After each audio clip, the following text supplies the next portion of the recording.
Astana тобы және Хан Шатыр тобы деген 4 топтан тұрады. Ал жаңа тақырыбымызды бастамас бұрын өткен сабақты пысықтап кетейік. Оқушылар, өткен сабақта біз сендермен қандай тақырып өттік?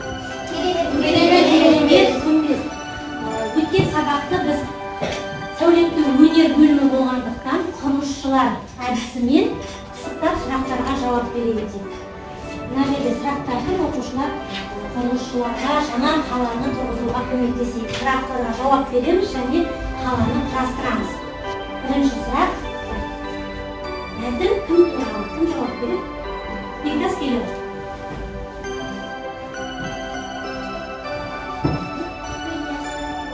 Мәтін Ахмет Яссауи туралы. Екінші сұрақ.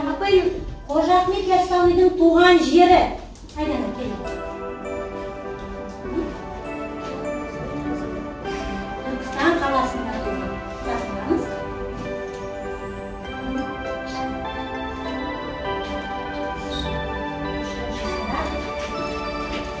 Ахмет Яссауи қайда білім алды?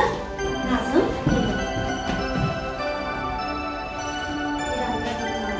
Иранда білім алды.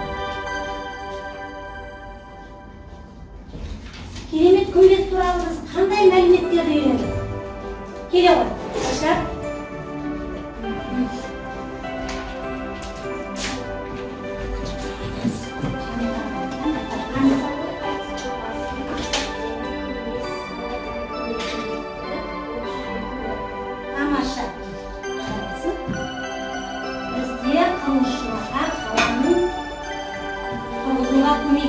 Ал оқушылар, қандай қаланың суреті бұл? Астана. Жарайсыңдар, олай болса, бүгінгі біздің жаңа тақырыбымыз Ермек Өтетілеудің Мақтанышым Астана өлеңімен танысатын боламыз.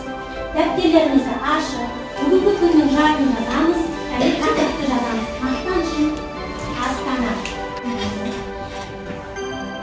98 жылдан бастап Астана ол өзгертілді. Құрылыстары, ғимараттары жаңа дамып келе жатқан жас қаланың бірі. Ал Астананың символы бәйтерек. Бәйтерек осы жас қаланың символы. Қаланың ортасында орналасқан. Сонымен қатар қалада Хан Шатыр, Нұрлы жол деген әуенді фонтан бар. Хан Шатыр Астана қаласындағы ең үлкен ойын-сауық орталық. Сонымен қатар Астанада 2017 жылы халықаралық Экспо көрмесі өткен болады. Астананың тағы да бір көрікті жерлерінің бірі бұл Мәңгілік ел монументі. Үстінде самұрық құсы бар, биіктігі 91 метр. Бұл дегеніміз тәуелсіздіктің 91 жылы тәуелсіздік алғанымызды білдіреді.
тапсырма болатын қала атауына байланысты сөз тіркестерін жазып шықты. Жалпы тапсырманы орындаған оқушыларға қағаздармен қағалайтын боламын.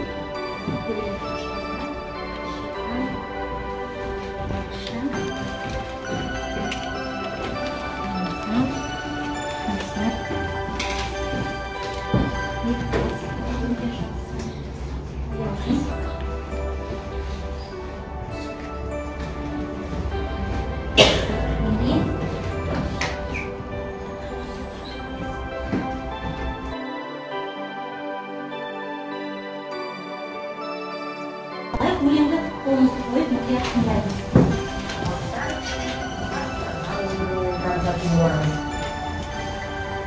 Алтын арқа даласы, жасыл есіл жағасы, қанат жайып құлпырған аспанның ашық қаласы. Болашаққа бастаған, шарықтайды аспаған, ел ордасы отанының мақтан үшін Астанам. Қызыл еңбек қайнаған, алып құрылыс айналам, ғимараттар ғажайып, шоқтығындай байдалам. Батыс, шығыс зергері, үйлескендей өрнегі, Астана алып көрмесі, әсем сәулет өнері. Оқушылар, өлеңді мұқият тыңдадық, не туралы? Астана қаласы. Когда не туралы айтылды? Мақтанышымыз Астананың ғимараттары туралы, әсем ғимараттары туралы. Тағы да қайда орналасқан екен? Астана. Қайда орналасқан? Бірінші қандай өзеннің жағасында? Есіл өзеннің жағасында орналасқан екен. Тағы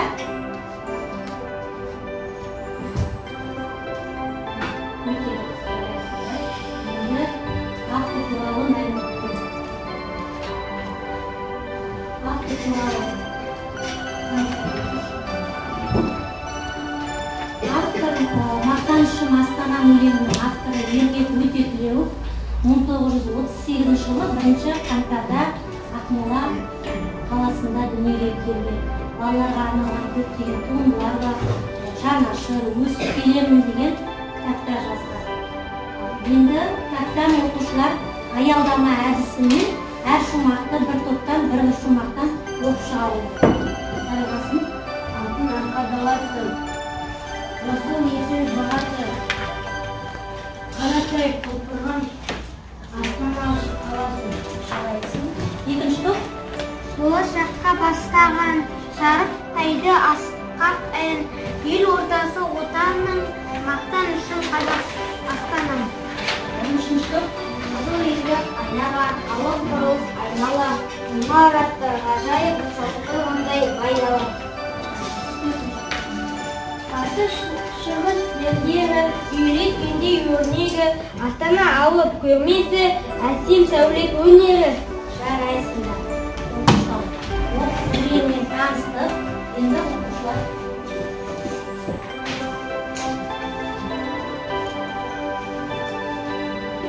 Оқытушымыз тақырыпқа байланысты әр топқа тапсырмалар беріледі. Тапсырма орындалған сосын тапсырманы орындап болған топ қол шапалақтау арқылы белгіленеміз.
Qaraysiңдар, qancha to'g'ri tamosha birinchi javob bergan.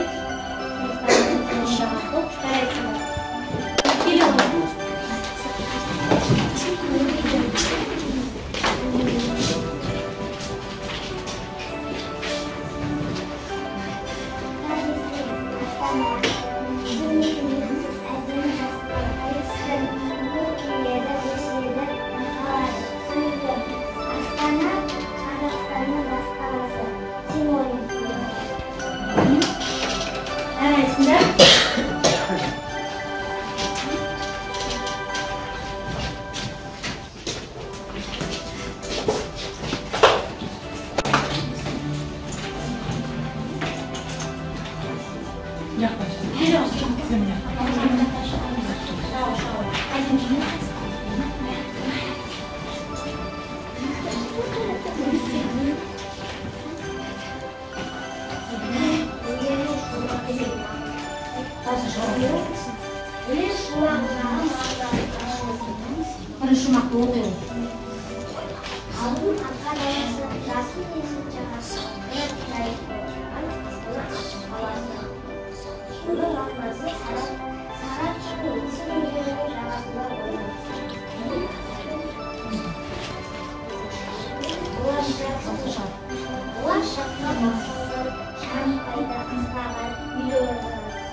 Maqtanışım aslan.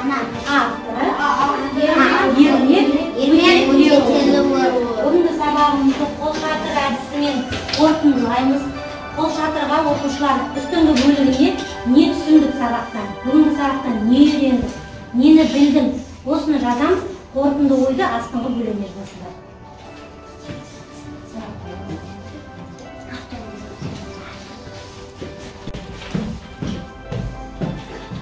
Ортасына тақырыбын жаз, не түсіндің, бүгінгі сабақтан не үйрендік, соны жазамыз.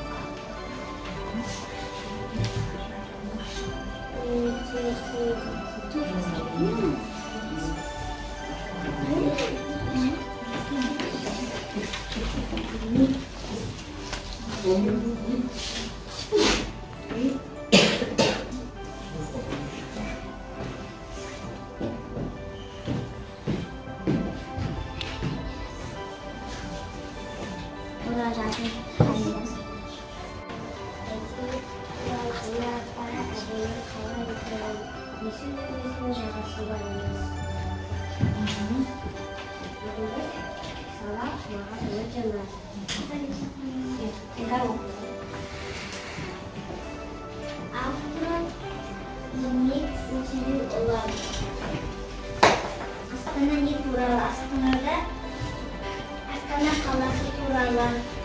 Астанада Экспо қаншалықты бәйтерек самұрығы бар. Сабақ ұнады, сабақта көп мәліметтер білдім. Сабақ өте жақсы өтті. Астана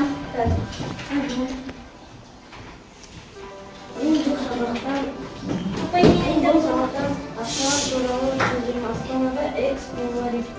Мен бұл мәтіннің авторын есімім. Авторы Ермек Өтелеуұлы. Мен бұл сабақ көп қола бересін.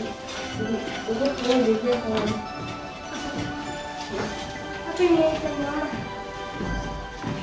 Астананың биік түбін түсіндім, авторы кім екенін түсіндім. Астананың бүгінгі атауын түсіндім.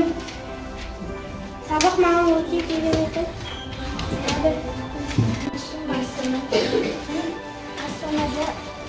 Астанада бәйтерек бар екенін түсіндім. Бәйтеректің ұзындығы 97 метр екенін түсіндім. Есік жағасында орналасқан екенін түсіндім.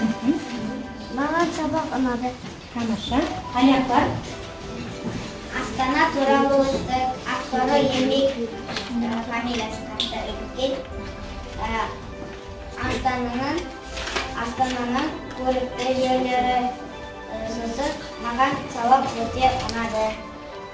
Табиғат туралы өтті сөзін Астанада. Әдемі жерлері. Рамазан. Абдулла Бектас. Не түсіндік бүгін? Қандай өлеңмен таныстық? Авторы кім екен? Өлең не туралы болды? Бектас? Кәпсар? Қандай айтады? Бұны қарап берейіз. Қандай өлеңмен таныстық?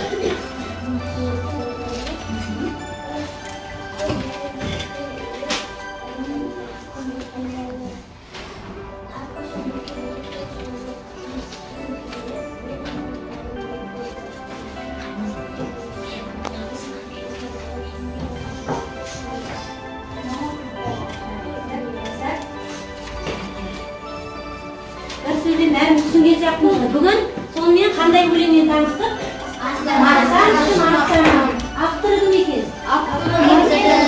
Ермек Өтелеуұлы. Ермек Өтелеуұлы екен. Өлеңде не туралы айтылды?